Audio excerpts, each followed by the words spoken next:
Today I'm going to be showing you how to do a scratch test on a compressor, and this is to prove that the compressor is indeed bad, so you're not unnecessarily replacing a compressor when it's not bad. This is a fairly simple test.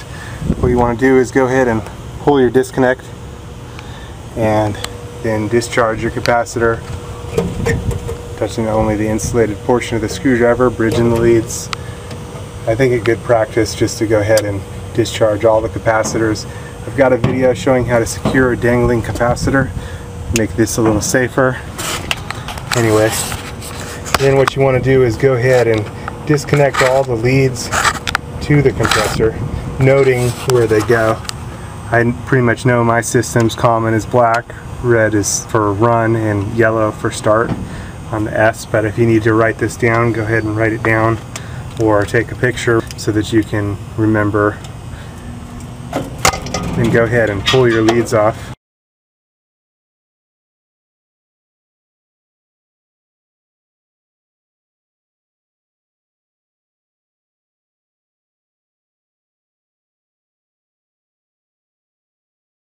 Once all your leads are disconnected, then you're going to do what's called a scratch test. Go ahead and scratch off a place on the compressor, usually on the top, so that all the paint is gone on that top portion.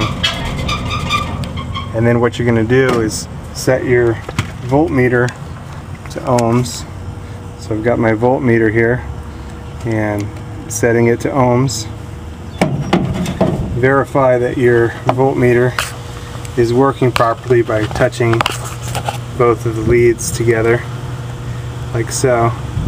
You should get a full sweep of the needle showing, you know, 0 or close to 0 resistance. So this is pretty close here.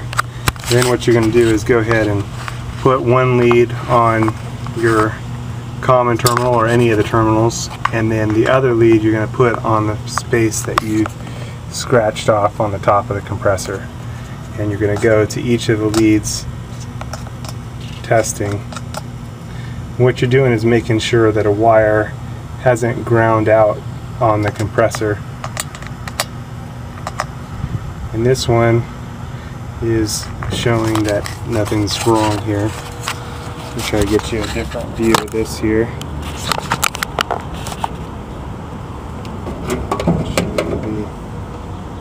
Compressor here, so we go ahead and set it to a higher ohm reading, so we can see we've got 0 resistance there. We're going to test it to the lead and then to the spot that we wore off of the compressor and to each of the 3 leads, and according to this we're okay.